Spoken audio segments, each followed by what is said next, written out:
Maayong buntag kanang mga amiga nako diha.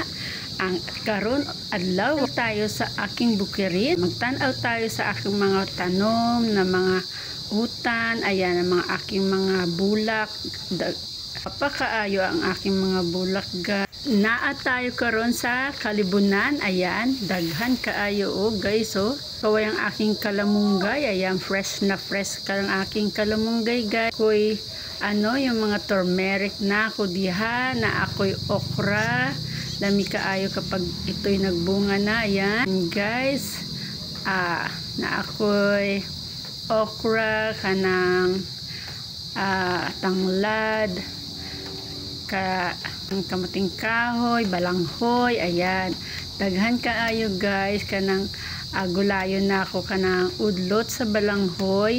Mga fresh karon ng aking gulay. Ayan, fresh na fresh ang taba-taba guys. Ako'y mga saging, daghan kaayo, 3 ang nagbunga sa aking mga saging guys. Ayan guys, kapag may tinanim, may aanihin. Ayan, itur ko lang kayo sa aking mga tanom na mga gwapa kaayo. Ayan, ang aking gabi, ang gabi na ko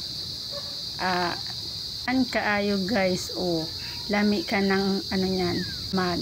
So ayan ang aking mga flowers. Ayan ang aking kapayas guys, nagbubunga-bunga na siya. Yung turmeric, ayan, daghan din kaayo. Ayan, nagkaway-kaway ang kanyang mga leaves. Ayan guys, tanawan ninyo ang aking mga tanom. Guwapa kaayo, na ako'y daghang bungag atis.